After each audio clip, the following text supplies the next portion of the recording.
एक विषय बहुत गंभीर है पूरे देश भर में, वो है लव जिहाद का। लगातार लव जिहाद के मुद्दे बढ़ते जा रहे।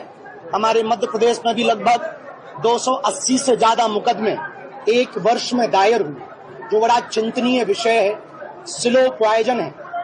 इसको नकारा नहीं जा सकता।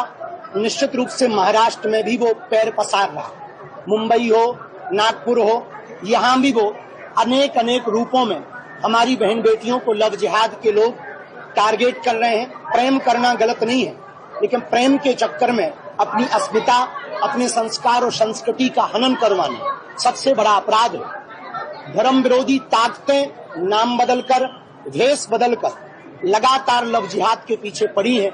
इसके लिए हम इस कथा में विशेष रूप से सनातनीय बेटियों को जागृत करेंगे कि बेटियों, तू दुर्गा बन, तू काली बन, पर कभी ना बुर्के वाली बन। हमारी यही प्रार्थना है कि तुम कुछ भी बनना, पर बेटी कभी तुम बुर्के वाली मत बनना। इसी के लिए हम निरंतर प्रयत्न कर रहे हैं। और महाराष्ट्र की सरकार, हमारे अति प्रिय यहाँ के यशस्वी माननीय मुख्यमंत्री, जो बहुत ही सनातन के लिए कार्य करते हैं, निश्चित रूप से इस पर गौर करेंगे और कर ही रहे।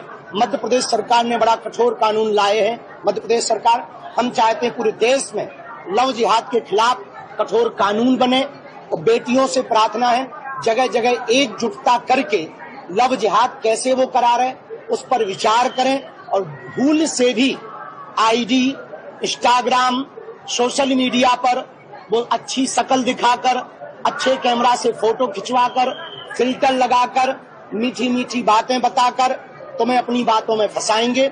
हमारी हिंदू बेटियों से प्रार्थना है, इस कथा का यही उद्देश्य है, लव जिहाद मुक्त भारत हो, लव जिहाद मुक्त महाराष्ट्र हो, लव जिहाद मुक्त नागपुर हो। इसी के लिए यह पंचदिवसीय कथा रखी गई है। आप सभी पत्रकारों का स्वागत है।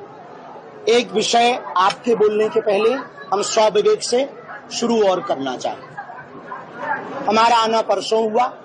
परसों राष्ट्रीय स्वयंसेवक संघ के एक कार्यक्रम में भारत दुर्गा माता मंदिर में भूमि पूजन में हमें जाने का सौभाग्य मिला।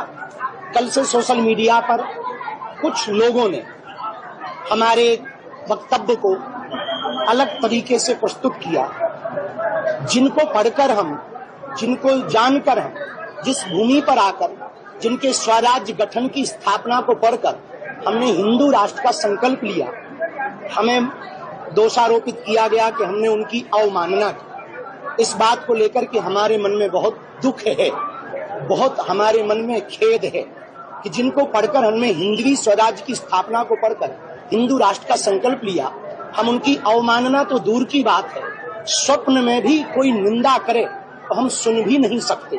और हम तो क्या, इस देश का प्रत्येक सनातनी यदि आज जीवित है, जिंदा है, हिंदुत्व के लिए यदि वो सजग है, तो सबसे बड़ा श्रेय छत्रपति वीर शिवाजी महाराज का।